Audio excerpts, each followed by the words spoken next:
नमस्कार दोस्तों, आप सुन रहे हैं ऑडियो ज्ञान हिंदी, जहां हम लेकर आते हैं हिंदी साहित्य की बेहतरीन कहानियां जो दिल को छू जाएं और सोचने पर मजबूर कर दें। आज की कहानी है महान साहित्यकार मुंशी प्रेमचंद जी की लिखी हुई जुलूस। एक ऐसी कहानी जो हमें आज़ादी के संघर्ष, त्याग, साहस और सच्ची देशभक्ति का अर्थ समझाती है। इस कहानी में आप देखेंगे कि कैसे साधारण लोग असाधारण साहस दिखाते हैं और कैसे एक घटना पूरे समाज की सोच बदल देती है। तो बिना देर किए आइए सुनते हैं यह प्रेरणादायक कहानी। जुलूस। पूर्ण स्वराज्य का जुलूस निकल रहा था। कुछ युवक, कुछ बूढ़े, कुछ बालक झंडियां और झंडे लिए वंदे मातरम गाते हुए माल के सामने से निकले। दोनों तरफ दर्शकों की दीवारें खड़ी थी, मानो उन्हें इस लक्ष्य से कोई सरोकार नहीं है, मानो यह कोई तमाशा है और उनका काम केवल खड़े खड़े देखना है। शंभू ने कहा। नाथ ने दुकान की पटरी पर खड़े होकर अपने पड़ोसी दीनदयाल से कहा, सब के सब काल के मुंह में जा रहे हैं, आगे सवारों का दल मार मार भगा देगा। दीनदयाल ने कहा, महात्मा जी भी सठिया गए हैं। जुलूस निकालने से स्वराज्य मिल जाता तो अब तक कब का मिल गया होता। और जुलूस में है कौन लोग? देखो लौंडे, लफंगे, सिरफिरे। शहर का कोई बड़ा आदमी नहीं। मैकू चट्टियों और स्लीपरों की माला गर्दन में लटकाए खड़ा था। इन दोनों सेठों की बातें सुनकर हंसा। शंभू ने पूछा, क्यों हंसे मैकू? आज रंग चोखा मालूम होता है। मैकू ने कहा, हंसा इस बात पर जो तुमने कही कि कोई बड़ा आदमी जुलूस में नहीं है। बड़े आदमी क्यों जुलूस में आने लगे? उन्हें इस राज में कौन आराम नहीं है। बंगलों और महलों में रहते हैं, मोटरों पर घूमते हैं, साहबों के साथ दावतें खाते हैं, कौन तकलीफ है। मर तो हम लोग रहे हैं जिन्हें रोटियों का ठिकाना नहीं।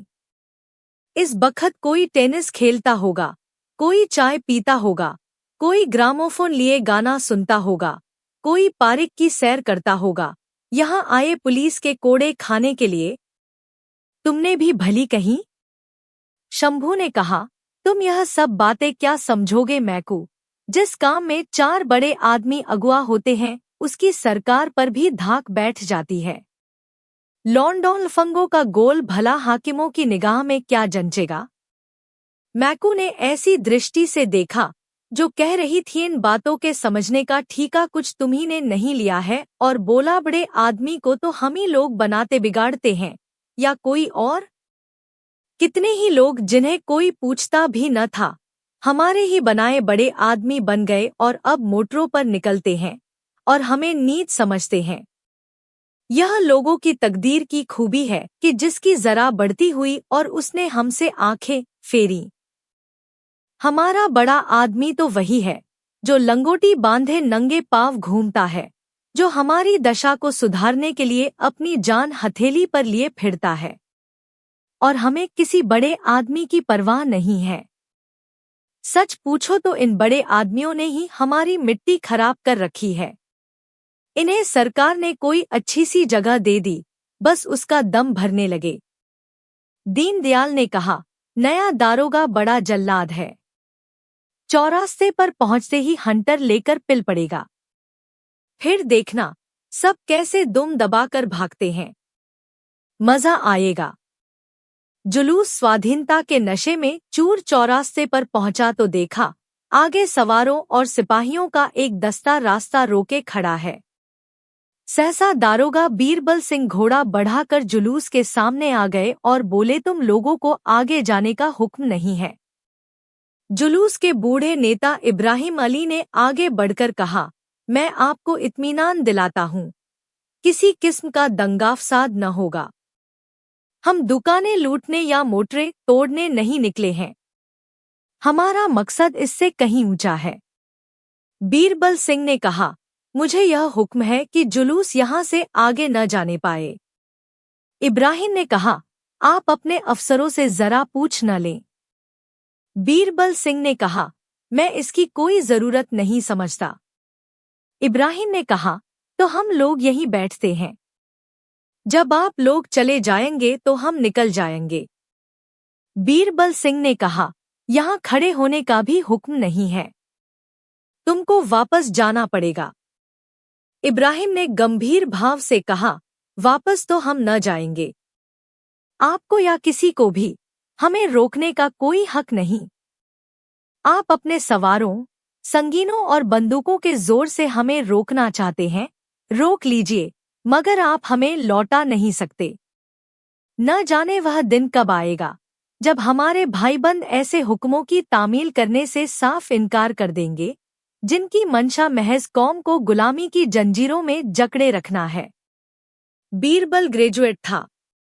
उसका बाप सुपरिंटेंडेंट पुलिस था। उसकी नसंस में रोब भरा हुआ था। अफसरों की दृष्टि में उसका बड़ा सम्मान था। खासा गोरा चिट्टा, नीली आंखों और भूरे बालों वाला तेजस्वी पुरुष था। शायद जिस वक्त वह कोट पहनकर ऊपर से हैट लगा लेता तो वह भूल जाता था कि मैं भी यहाँ का रहने वाला हूँ। शायद वह अपने को राज्य करने वाली जाति का अंग समझने लगता था, मगर इब्राहिम के शब्दों में जो तिरस्कार भरा हुआ था उसने जरा देर के लिए उसे लज्जित कर दिया। पर मुआमला नाजुक था। जुलूस को रास्ता दे देता है तो जवाब तलब हो जाएगा, वहीं खड़ा रहने देता है तो यह सब न जाने कब तक खड़े रहें। इस संकट में पड़ा हुआ था कि उसने डीएसपी को घोड़े पर आते देखा। अब सोच विचार का समय न था, यही मौका था कारगुजारी दिखाने का। उसने कमर से बेटन निकाल लिया और घोड़े को एड़ लगाकर जुलूस पर चढ़ाने लगा। उसे देखते ही और सवारों ने भी घोड़ों को जुलूस पर चढ़ाना शुरू कर दिया। इब्राहिम दारोगा के घोड़े के सामने खड़ा था। उसके सिर पर एक बेटन ऐसे जोर से पड़ा कि उसकी आंखें तिलमिला गईं। खड़ा न रह सका, सिर पकड़कर बैठ गया। उसी वक्त दारोगा जी के घोड़े ने दोनों पांव उठाए और जमीन पर बैठा हुआ इब्राहिम उसकी टापों के नीचे आ गया। जुलूस अभी तक शांत खड़ा था। इब्राहिम को गिरते देखकर कई आदमी उसे उठाने के लिए लपके, मगर कोई आगे न बढ़ सका। उधर सवारों के डंडे बड़ी निर्दयता से पड़ रहे थे। लोग हाथों पर डंडों को रोकते थे और अविचलित रूप से खड़े थे। हिंसा के भावों में प्रभावित न हो जाना उसके लिए प्रतिक्षण कठिन होता जाता था। जब आघात और अपमान ही सहना है तो फिर हम भी इस दीवार को पार करने की क्यों न चेष्टा करें। लोगों को ख्याल आया शहर के लाखों आदमियों की निगाहें हमारी तरफ लगी हुई हैं। यहाँ से यह झंडा लेकर हम लौट जाया तो फिर किस मुंह से आजादी का नाम लेंगे, मगर प्राण रक्षा के लिए भागने का किसी को ध्यान भी न आता था। यह पेट के भक्तों, किराए के टट्टुओं का दल न था। यह स्वाधीनता के सच्चे स्वयंसेवकों का, आजादी के दीवानों का संगठित दल था। अपनी जिम्मेदारियों को खूब समझता था। कितने ही के सिरों से खून जारी था, कितने ही के हाथ जख्मी हो गए थे। एक हल्ले में यह लोग सवारों की सफों को चीर सकते थे, मगर पैरों में बेड़ियां पड़ी हुई थीं सिद्धांत की, धर्म की, आदर्श की। 10-12 मिनट तक यूं ही डंडों की बौछार होती रही और लोग शांत खड़े रहे। इस मारधाड़ की खबर एक क्षण में बाजार में जा पहुंची। इब्राहिम घोड़े से कुचल गए, कई आदमी जख्मी हो गए, कई के हाथ टूट गए, मगर न वे लोग पीछे फिरते हैं और न पुलिस उन्हें आगे जाने देती है। मैको ने उत्तेजित होकर कहा, अब तो भाई यहाँ नहीं रहा जाता, मैं भी चलता हूँ। दीनदयाल ने कहा, हम भी चलते हैं भाई, देखी जाएगी। शंभू 1 मिनट तक मौन खड़ा रहा। एकाएक उसने भी दुकान बढ़ाई और बोला, एक दिन तो मरना ही है, जो कुछ होना है हो। आखिर वे लोग सभी के लिए तो जान दे रहे हैं। देखते देखते अधिकांश दुकानें बंद हो गईं। वह लोग जो 10 मिनट पहले तमाशा देख रहे थे इधर-उधर से दौड़ पड़े और हजारों आदमियों का एक विराट दल घटनास्थल की ओर चला। यह उन्मत्त, हिंसामद से भरे हुए मनुष्यों का समूह था, जिसे सिद्धांत और आदर्श की परवाह न थी, जो मरने के लिए ही नहीं, मारने के लिए भी तैयार थे। कितनों ही के हाथों में लाठियां थीं, कितने ही जेबों में पत्थर भरे हुए थे। न कोई किसी से कुछ बोलता था, न पूछता था। बस सबके सब मन में एक दृढ़ संकल्प किए लपके चले जा रहे थे, मानो कोई घटा उमड़ी चली आती हो। इस दल को दूर से देखते ही सवारों में कुछ हलचल पड़ी। बीरबल सिंह के चेहरे पर हवाइयां उड़ने लगी। डीएसपी ने अपनी मोटर बढ़ाई। शांति और अहिंसा के व्रतधारियों पर डंडे बरसाना और बात थी, एक उन्मत्त दल से मुकाबला करना दूसरी बात। सवार और सिपाही पीछे खिसक गए। इब्राहिम की पीठ पर घोड़े ने टाप रख दी। वह अचेत जमीन पर पड़े थे। इन आदमियों का शोरगुल सुनकर आप उनकी आंखें खुल गईं। एक युवक को इशारे से बुलाकर कहा, क्यों कैलाश, क्या कुछ लोग शहर से आ रहे हैं? कैलाश ने उस बढ़ती हुई घटा की ओर देखकर कहा, जी हाँ, हजारों आदमी हैं। इब्राहिम ने कहा, तो अब खैरियत नहीं है। झंडा लौटा दो। हमें फौरन लौट चलना चाहिए, नहीं तूफान मच जाएगा। हमें अपने भाइयों से लड़ाई नहीं करनी है। फौरन लौट चलो। यह कहते हुए उन्होंने उठने की चेष्टा की, मगर उठ न सके। इशारे की देर थी। संगठित सेना की भांति लोग हुक्म पाते ही पीछे फिर गए। झंडियों के बांसों, साफों और रुमालों से चटपट एक स्ट्रेचर तैयार हो गया। इब्राहिम को लोगों ने उस पर लिटा दिया और पीछे फिरे। मगर क्या वह परास्त हो गए थे? अगर कुछ लोगों को उन्हें परास्त मानने में ही संतोष हो तो हो, लेकिन वास्तव में उन्होंने एक युगांतकारी विजय प्राप्त की थी। वे जानते थे, हमारा संघर्ष अपने ही भाइयों से है, जिनके हित परिस्थितियों के कारण हमारे हितों से भिन्न है। हमें उनसे वैर नहीं करना है। फिर वह यह भी नहीं चाहते कि शहर में लूट और दंगे का बाजार गर्म हो जाए और हमारे धर्मयुद्ध का अंत लूटी हुई दुकानें, फूटे हुए सिर हों। उनकी विजय का सबसे उज्ज्वल चिन्ह यह था कि उन्होंने जनता की सहानुभूति प्राप्त कर ली थी। वही लोग, जो पहले उन पर हंसते थे, उनका धैर्य और साहस देखकर उनकी सहायता के लिए निकल पड़े थे। मनोवृत्ति का यह परिवर्तन ही हमारी असली विजय है। हमें किसी से लड़ाई करने की जरूरत नहीं। हमारा उद्देश्य केवल जनता की सहानुभूति प्राप्त करना है, उसकी मनोवृत्तियों को बदल देना है। जिस दिन हम इस लक्ष्य पर पहुंच जाएंगे, उसी दिन स्वराज्य सूर्य उदय होगा। 3 दिन गुजर गए थे। बीरबल सिंह अपने कमरे में बैठे चाय पी रहे थे और उनकी पत्नी मिट्ठन बाई शिशु को गोद में लिए सामने खड़ी थी। बीरबल सिंह ने कहा, मैं क्या करता उस वक्त? पीछे डीएसपी खड़ा था। अगर उन्हें रास्ता दे देता तो अपनी जान मुसीबत में फंसती। मिट्ठन बाई ने सिर हिलाकर कहा, तुम कम से कम इतना तो कर ही सकते थे कि उन पर डंडे न चलाने देते। तुम्हारा काम आदमियों पर डंडे चलाना है? तुम ज्यादा से ज्यादा उन्हें रोक सकते थे। कल को तुम्हें अपराधियों को बेंत लगाने का काम दिया जाए तो शायद तुम्हें बड़ा आनंद आएगा। क्यों? बीरबल सिंह ने खिसिया कर कहा, तुम तो बात नहीं समझती हो। मिट्ठन बाई ने कहा, मैं खूब समझती हूँ। डीएसपी पीछे खड़ा था। तुमने सोचा होगा ऐसी कारगुजारी दिखाने का अवसर शायद फिर कभी मिले या न मिले। क्या तुम समझते हो, उस दल में कोई भला आदमी न था? उसमें कितने आदमी ऐसे थे जो तुम्हारे जैसों को नौकर रख सकते हैं? विद्या में तो शायद अधिकांश तुमसे बढ़े हुए होंगे, मगर तुम उन पर डंडे चला रहे थे और उन्हें घोड़े से कुचल रहे थे। वाहरी जवामर्दी। बीरबल सिंह ने बहयाई की हंसी के साथ कहा, डीएसपी ने मेरा नाम नोट कर लिया है। सच। दारोगा जी ने समझा था कि यह सूचना देकर वह मिट्ठन बाई को खुश कर देंगे। सज्जनता और भलमनसी आदि ऊपर की बातें हैं, दिल से नहीं, जबान से कही जाती हैं। स्वार्थ दिल की गहराइयों में बैठा होता है। वह गंभीर विचार का विषय है। मगर मिट्ठन बाई के मुख पर हर्ष की कोई रेखा न नजर आई। ऊपर की बातें शायद गहराइयों तक पहुंच गई थी। बोलीं जरूर कर लिया होगा और शायद तुम्हें जल्दी तरक्की भी मिल जाए।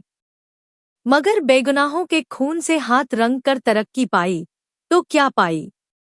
यह तुम्हारी कारगुजारी का इनाम नहीं, तुम्हारे देशद्रोह की कीमत है। तुम्हारी कारगुजारी का इनाम तो तब मिलेगा जब तुम किसी खूनी को खोज निकालोगे, किसी डूबते हुए आदमी को बचा लोगे। एकाएक एक सिपाही ने बरामदे में खड़े होकर कहा, हुजूर, यह लिफाफा लाया हूं। बीरबल सिंह ने बाहर निकलकर लिफाफा ले लिया और भीतर की सरकारी चिट्ठी निकालकर पढ़ने लगे। पढ़कर उसे मेज पर रख दिया। मिट्ठन ने पूछा, क्या तरक्की का परवाना आ गया? बीरबल सिंह ने झेंप कर कहा, तुम तो बनाती हो। आज फिर कोई जुलूस निकलने वाला है। मुझे उसके साथ रहने का हुक्म हुआ है। मिट्ठन बाई ने कहा, फिर तो तुम्हारी चांदी है, तैयार हो जाओ। आज फिर वैसे ही शिकार मिलेंगे। खूब बढ़ बढ़कर हाथ दिखलाना। डीएसपी भी जरूर आएंगे। अब की तुम इंस्पेक्टर हो जाओगे। सच। बीरबल सिंह ने माथा सिकोड़ कर कहा, कभी कभी तुम बेसिर पैर की बातें करने लगती हो। मान लो मैं जाकर चुपचाप खड़ा रहूं तो क्या नतीजा होगा? मैं नालायक समझा जाऊंगा और मेरी जगह कोई दूसरा आदमी भेज दिया जाएगा। कहीं शुभा हो गया कि मुझे स्वराज्यवादियों से सहानुभूति है तो कहीं का न रहूंगा। अगर बर्खास्त भी न हुआ तो लैन की हाजिरी तो हो ही जाएगी।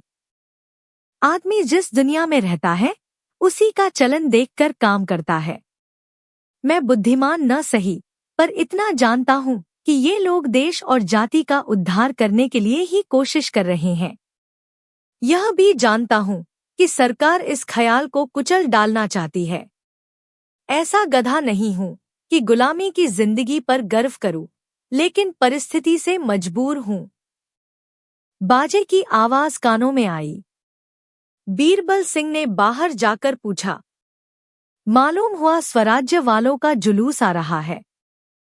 चटपट वर्दी पहनी, साफा बांधा और जेब में पिस्तौल रखकर बाहर आए। एक क्षण में घोड़ा तैयार हो गया। कांस्टेबल पहले ही से तैयार बैठे थे। सब लोग डबल मार्च करते हुए जुलूस की तरफ चले। ये लोग डबल मार्च करते हुए कोई 15 मिनट में जुलूस के सामने पहुंच गए। इन लोगों को देखते ही अगणित कंठों से वंदे मातरम की एक ध्वनि निकली, मानो मेघमंडल में गर्जन का शब्द हुआ हो। फिर सन्नाटा छा गया। उस जुलूस में और इस जुलूस में कितना अंतर था। वह स्वराज्य के उत्सव का जुलूस था, यह एक शहीद के मातम का।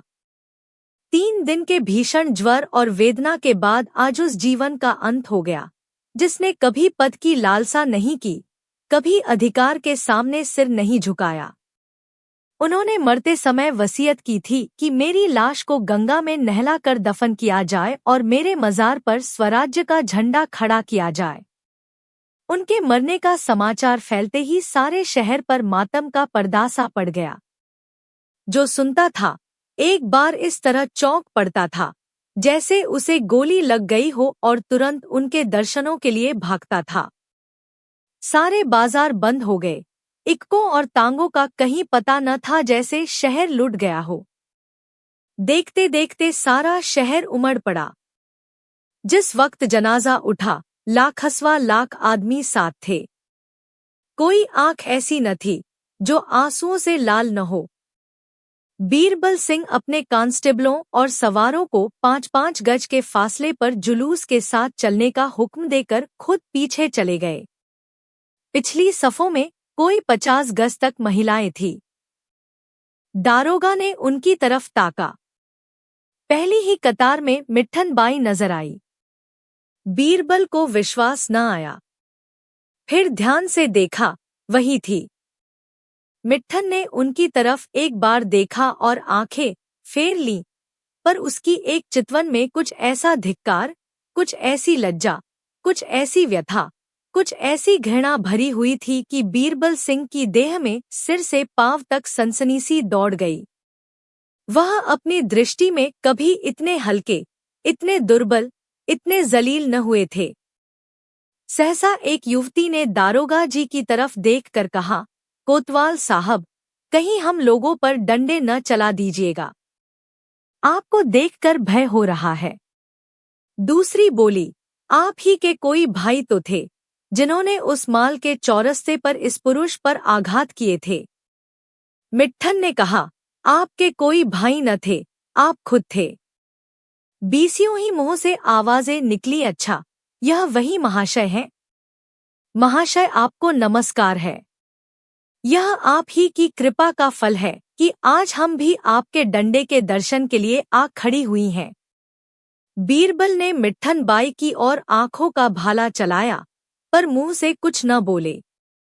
एक तीसरी महिला ने फिर कहा, हम एक जलसा करके आपको जयमाल पहनाएंगे और आपका यशोगान करेंगे। चौथी ने कहा, आप बिल्कुल अंग्रेज मालूम होते हैं, जब ही इतने गोरे हैं। एक बुढ़िया ने आंखें चढ़ाकर कहा, मेरी कोख में ऐसा बालक जन्मा होता तो उसकी गर्दन मरोड़ देती। एक युवती ने उसका तिरस्कार करके कहा, आप भी खूब कहती हैं, माता जी, कुत्ते तक तो नमक का हक अदा करते हैं, यह तो आदमी है। बुढ़िया ने झल्ला कर कहा, पेट के गुलाम, हाय पेट, हाय पेट। इस पर कई स्त्रियों ने बुढ़िया को आड़े हाथों ले लिया और वह बेचारी लज्जित होकर बोली, अरे, मैं कुछ कहती थोड़े ही हूँ, मगर ऐसा आदमी भी क्या जो स्वार्थ के पीछे अंधा हो जाए। बीरबल सिंह अब और न सुन सके। घोड़ा बढ़ाकर जुलूस से कई गज पीछे चले गए। मर्द लज्जित करता है तो हमें क्रोध आता है, स्त्रियां लज्जित करती हैं तो ग्लानि उत्पन्न होती है। बीरबल सिंह की इस वक्त इतनी हिम्मत न थी कि फिर उन महिलाओं के सामने जाते। अपने अफसरों पर क्रोध आया। मुझी को बार बार क्यों इन कामों पर तैनात किया जाता है?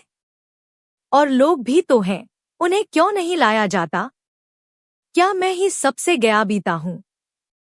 क्या मैं ही सबसे भावशून्य हूँ? मिट्टी इस वक्त मुझे दिल में कितना कायर और नीच समझ रही होगी।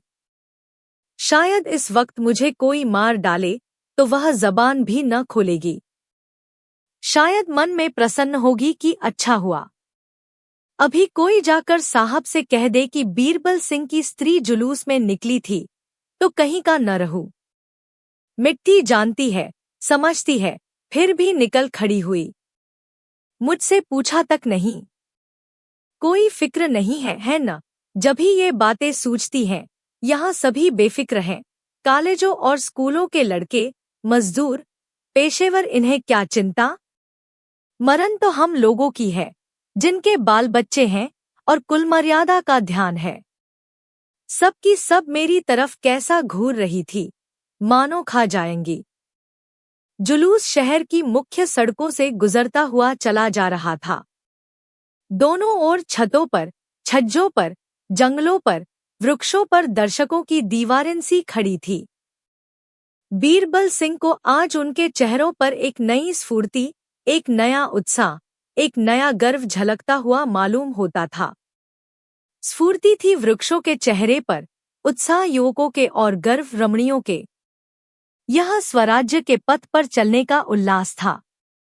अब उनको यात्रा का लक्ष्य अज्ञात न था, पथभ्रष्टों की भांति इधर-उधर भटकना न था, दलितों की भांति सिर झुका कर रोना न था।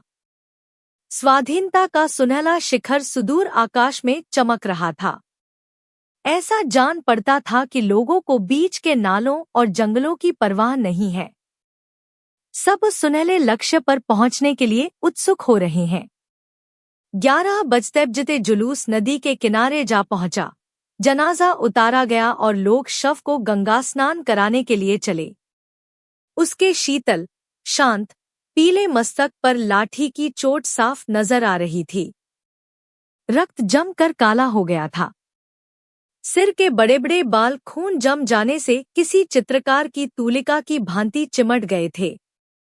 कई हजार आदमी इस शहीद के अंतिम दर्शनों के लिए मंडल बांधकर खड़े हो गए। बीरबल सिंह पीछे घोड़े पर सवार खड़े थे। लाठी की चोट उन्हें भी नजर आई। उनकी आत्मा ने जोर से धिक्कारा। वह शव की ओर न ताक सके, मुंह फेर लिया। जिस मनुष्य के दर्शनों के लिए, जिनके चरणों की रज मस्तक पर लगाने के लिए लाखों आदमी विकल हो रहे हैं, उसका मैंने इतना अपमान किया। उनकी आत्मा इस समय स्वीकार कर रही थी कि उस निर्दय प्रहार में कर्तव्य के भाव का लेश भी न था, केवल स्वार्थ था, कारगुजारी दिखाने की हवस और अफसरों को खुश करने की लिप्सा थी। हजारों आंखें क्रोध से भरी हुई उनकी ओर देख रही थी, पर वह सामने ताकने का साहस न कर सकते थे। एक कांस्टेबल ने आकर प्रशंसा की, हुजूर का हाथ गहरा पड़ा था, अभी तक खोपड़ी खुली हुई है। सबकी आंखें खुल गईं। बीरबल ने उपेक्षा की, मैं इसे अपनी जवामर्दी नहीं, अपना कमीनापन समझता हूँ। कांस्टेबल ने फिर खुशामद की, बड़ा सरकश आदमी था हुजूर। बीरबल ने तीव्र भाव से कहा, चुप रहो। जानते भी हो सरकश किसे कहते हैं? सरकश वे कहलाते हैं जो डाके मारते हैं, चोरी करते हैं, खून करते हैं। उन्हें सरकश नहीं कहते जो देश की भलाई के लिए अपनी जान हथेली पर लिए फिरते हों। हमारी बदनसीबी है कि जिनकी मदद करनी चाहिए उनका विरोध कर रहे हैं। यह घमंड करने और खुश होने की बात नहीं है, शर्म करने और रोने की बात है। स्नान समाप्त हुआ। जुलूस यहाँ से फिर रवाना हुआ। शव को जब खाक के नीचे सुलाकर लोग लौटने लगे तो 2 बज रहे थे। मिट्ठन बाई स्त्रियों के साथ साथ कुछ दूर तक तो आई, पर क्वींस पार्क में आकर ठिठक गई। घर जाने की इच्छा न हुई। वह जीर्ण, आहत, रक्तरंजित शव मानो उसके अंतस्थल में बैठा उसे धिक्कार रहा था। पति से उसका मन इतना विरक्त हो गया था कि अब उसे धिक्कारने की भी उसकी इच्छा न थी। ऐसे स्वार्थी मनुष्य पर भय के सिवा और किसी चीज का असर हो सकता है, इसका उसे विश्वास ही न था। वह बड़ी देर तक पार्क में घास पर बैठी सोचती रही, पर अपने कर्तव्य का कुछ निश्चय न कर सकी। मैके जा सकती थी, किंतु वहां से महीने 2 महीने में फिर इसी घर आना पड़ेगा। नहीं, मैं किसी की आश्रित न बनूंगी। क्या मैं अपने गुजरबसर को भी नहीं कमा सकती? उसने स्वयं भांति भांति की कठिनाइयों की कल्पना की, पर आज उसकी आत्मा में न जाने इतना बल कहाँ से आ गया। इन कल्पनाओं को ध्यान में लाना ही उसे अपनी कमजोरी मालूम हुई। सहसा उसे इब्राहिम अली की वृद्धा विधवा का ख्याल आया। उसने सुना था उनके लड़के वाले नहीं हैं। बेचारी बैठी रो रही होंगी। कोई तसल्ली देने वाला भी पास न होगा। वह उनके मकान की ओर चली। पता उसने पहले ही अपने साथ की औरतों से पूछ लिया था। वह दिल में सोचती जाती थी, मैं उनसे कैसे मिलूंगी, उनसे क्या कहूंगी, उन्हें किन शब्दों में समझाऊंगी। इन्हीं विचारों में डूबी हुई वह इब्राहिम अली के घर पर पहुंच गई। मकान एक गली में था, साफ सुथरा, लेकिन द्वार पर हसरत बरस रही थी। उसने धड़कते हुए हृदय से अंदर कदम रखा। सामने बरामदे में एक खाट पर वह वृद्धा बैठी हुई थी, जिसके पति ने आज स्वाधीनता की वेदी पर अपना बलिदान दिया था। उसके सामने सादे कपड़े पहने एक युवक खड़ा, आंखों में आंसू भरे वृद्धा से बातें कर रहा था। मिट्ठन उस युवक को देखकर चौंक पड़ी। वह बीरबल सिंह थे। उसने क्रोधमय आश्चर्य से पूछा, तुम यहाँ कैसे आए? बीरबल सिंह ने कहा, उसी तरह जैसे तुम आई। अपने अपराध क्षमा कराने आया हूँ। मिट्ठन के गोरे मुखड़े पर आज गर्व, उल्लास और प्रेम की जो उज्ज्वल विभूति नजर आई, वह अकथनीय थी। ऐसा जान पड़ा मानो उसके जन्मजन्मांतर के क्लेश मिट गए हैं, वह चिंता और माया के बंधनों से मुक्त हो गई है। तो दोस्तों, यह थी मुंशी प्रेमचंद जी की प्रेरणादायक कहानी जुलूस। यह कहानी हमें सिखाती है कि असली जीत हिंसा से नहीं, बल्कि धैर्य, सत्य और लोगों के दिल जीतने से मिलती है। जब जनता की सोच बदलती है, तभी असली क्रांति आती है। अगर आपको यह कहानी पसंद आई हो, तो वीडियो को लाइक करें, अपने दोस्तों के साथ शेयर करें और ऐसे ही बेहतरीन हिंदी कहानियां सुनने के लिए हमारे चैनल ऑडियो ज्ञान हिंदी को सब्सक्राइब जरूर करें। धन्यवाद। फिर मिलेंगे एक नई कहानी के साथ।